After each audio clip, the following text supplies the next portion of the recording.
solved because it was there, and it's nowhere else is this going on.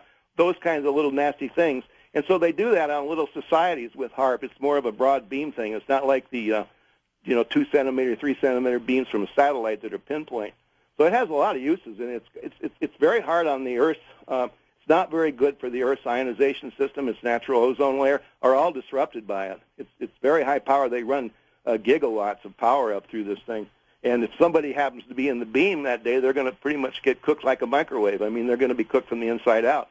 If they get in the wrong place at the wrong time, and I'm sure it's happened. Well, let's use our high technology. Go to our Skype line. Brett in Plymouth, Ohio is with us. Hey, Brett, go ahead. Hi, George. Hi, Fred. Hi. I'm a big fan of yours, Fred. I try and visit your website at least once a month. Oh, good. Well, we're trying to get it all updated. It's a little obsolete, but we're getting there. It's hard to get good companies to do websites. Right. Good. Well, anyhow, my question for you is, have you ever designed any alternative or free energy that's been held off the market, or do you know of any other inventors that have? Well, I didn't really. I was really fascinated with the Dean drive years ago, which is a magnetic system. I was fascinated with that, and then I've seen. I've seen a lot of working hydro. I've seen a lot of cars run on. I was a member of the Tesla Society for a while. And a lot of guys were driving their cars around on water, and everything was self-contained. I mean, it breaks down. Oxygen, H2O is oxygen and hydrogen. I've seen that run things really well, and I've been exposed to some Army projects that are magnetic resonance projects that cause spaceships to move around. I wrote about it in my book. I put drawings about it in my book. The Rays of Truth, my earlier book. So yeah, I've seen that, but I haven't. I don't have and did not have the funds, to do any work in that area. And I knew there were so many other people doing it that I stayed back in the healing area, the health industry. That's kind of where I felt really comfortable helping people. But yeah, I play around with it. I've played around with it for years. I've done some interesting things, very interesting things. But it's nothing that I would commercialize or really talk about, on this show, because it's just not a subject that we're going into right now. But some other time we could go into it. Fred, let me ask you this. So many people are seeing UFOs, things they cannot identify, and they seem to just disappear at the blink of an eye. Are those holograms? Some of them are, exactly. Some of them are, and some of them aren't. It depends. I can give you an example of one that your listeners could go check out right now that happened to me on the 4th of January of this year. We had a large ship come in, which I had contact with, and then it went. It was about 3 o'clock in the morning, and we're located right by Camp Pendleton. And so when the ship left, I saw it. It was kind of like lit up where I could see the shape of it. And on my website, I got pictures of the ship, the same ship that I took in 2001 in Laguna Beach, in El Morro Bay, in the daylight. So I had the shape of it. That ship went down the hill and decided to hover over Temecula. And if you type in UFO over Temecula or Marietta, you'll see this exact ship. We had another sighting up here that I would have sworn was a hologram. I just couldn't identify with it. I got no feeling from it, and it might have been a hologram because being this close to Camp Pendleton, they do some interesting things over here. And as General Jumper said, I know for a fact, that in the project, Bluebeam, that's going to be part of the enactment of a revelation of space people coming. I don't personally think that a bunch of space people are going to come here and make themselves really obvious. I think they're going to work on the inside like they have for a long time. So if you see a whole invasion of ships coming, it could very well be a hologram. It's very possible. Yeah. Well, Project Bluebeam, and we'll have to see what happens. You got to what? I mean, people scoff at that. That's a real project. It was originally going to be enacted in 1983 or 1984. It's way behind the program of what they had, but it is happening, and you've got to be careful of this stuff, Von Braun warned his associate, Carol Rosen, about the possibility that would happen. Yeah. And let me tell you something about Von Braun, because I knew him. I worked for him. Did you like him? No. I hated, well, I didn't. You don't hate anyone. I didn't hate him. I respected he hated Americans. Well, he was a genius, first of all. He was brilliant. Are you kidding? If I could if I could just learn about 1/10 of what he forgot, I'd be the smartest man on the planet. What do you mean he hated Americans? Was he still a Nazi at heart? Mm-hmm. Yeah. Let me tell you how. When we get up in the morning and go to work at NASA, Rockwell paid our wages. So we went to what was called like a homeroom. Like, when you're in high school or college, you have a homeroom, and you check in, you make sure you're there. And you then go there first, and then you go off to Yeah. Well, then we were assigned NASA, okay?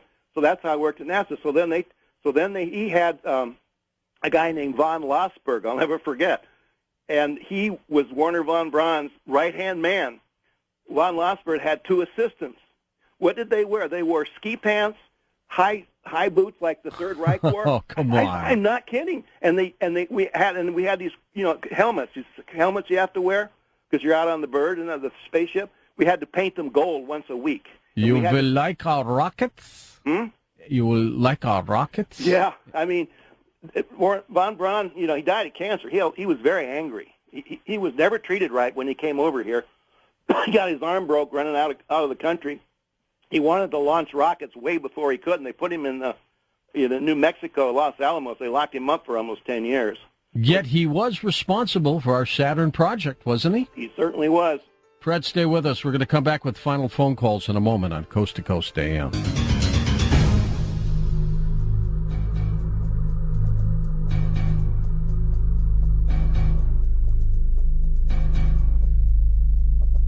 And back to the phones. Joe in Lancaster, California. You're up with us, Joe, with Fred Bell. Go ahead, Joe. Yeah, when the mind is sick, the body becomes sick. No doubt. I agree. The ancient Latins said, mens sana in corpore sana. A healthy body and a healthy mind. That means that you have to eradicate all the ignorance, all the stupidity, all of the greed, and all of the anger from your mind, and not adhere to false ideologies that will make your body sick. Well, you have to take care of your mind before you can take care of your body. Fred, you found that the case. Oh, definitely, especially with an overactive mind like I've got and a crazy imagination. That's a constant discipline every day, every minute, All right, thanks for that call. Beverly in Houston, Texas, east of the Rockies. Hey, Bev, go ahead. Yes, my husband and I have been targets of this kind of technology. In fact, 2 years ago, I was hearing Christmas music, and it was around Christmas time, but my other members of the family couldn't hear it. I finally met one other person that heard it, and she was so relieved. She said, "Oh, it's UFOs." I said, "No, it's the government." But what I want to know is, and just recently, my husband has developed high blood pressure. That's one of the symptoms, yeah. Definitely. Headaches, and finally he took his blood pressure. Oh, it's high. So how do we block this? Well, we've got technologies that can do that we've created over here.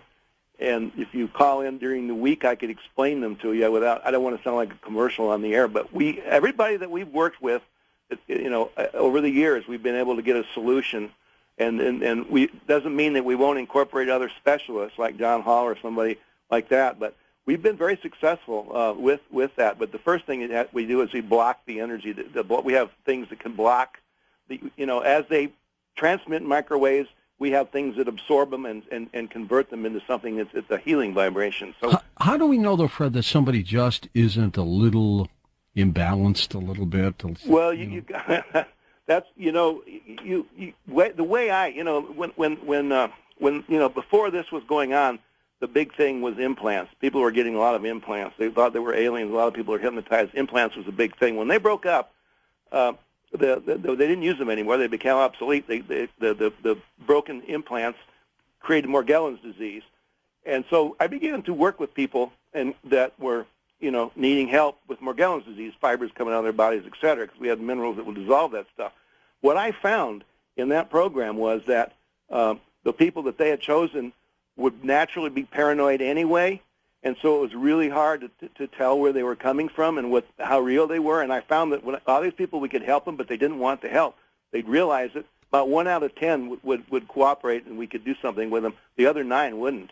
And even now, I'm not sure, because this is in the infancy, where we're going to go with this. But I can tell if a person is crazy or not to a degree by how consistent they are with the things that we're trying to do and help them. If they're not being consistent, we got to look at whether the therapy is not working, or they're they're just overburdened, or they're just not all there anyway. And usually they have a gross metabolic function, or we're finding they're on behavioral drugs. And we got to get them off the behavioral drugs. Well, that's true. Fred Bell's our special guest. His book, The Inside Track, his website, Paradyne.com, linked up at coasttocoastam.com, but I will spell it for you, Pyradyne.com. Next up, we go to Cincinnati, Ohio, and it's Brandon's turn on Coast to Coast. Hey, Brandon. How you doing, Mr. Norrie? Okay. Dr. Bell. Hi, how are you doing? Thank you for taking my call again. Yeah, you're good if you got through twice. Yeah. Actually, I've gotten through the last 3 shows with Mr. Norrie. I'd like to... Oh, yeah? Let's tell our screener, Tom Danheiser, that. Yeah. He's got a 30-day rule. I know you got on yesterday. That's true. 30-day rule. All right. I'll make sure I wait then. But go ahead. But, yeah, I was wondering if you'd done any research with indoor plant growth, and if there's been any development with that. I was also wondering if anybody had sent you any books that you weren't reading anymore, Mr. Norrie. I've got many that I have, and I normally give them out every once in a while. You'll have to become part of the contest. All right. Just keep listening. But explain what you mean by the plants again. Well, I know that LEDs have been used on NASA to grow plants in space, and I was wondering if there had been any attempt to accelerate growth with it. We've used our technology to accelerate plants lots of times. I mean, just like the pyramid that George has that he uses. If you put that over a sprout or something, it'll grow about 3 to 4 times faster.